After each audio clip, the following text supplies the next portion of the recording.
Morning goods mga kaibigan. Ayan, simula na raw ng amihan officially nung nakaraang araw. No laot, no problem.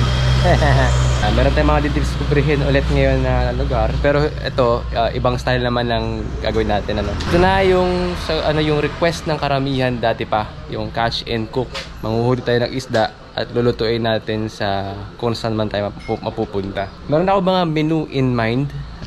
Nakaprepare na rin yung ingredients. Ang kailangan na lang natin manghuli nung species na kailangan natin. Medyo mahirap lang talaga mag-impake or mag-set ng mga camping gear sa motor kasi very limited yung space eh. Ngayon, kung magiging okay itong trip natin na ito, kailangan natin i-modify itong motor for something na suitable para sa mga kargahin.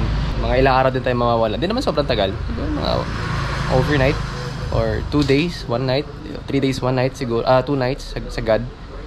Pero tignan natin. Tignan natin. Ayan, abangan nyo mga kaibigan.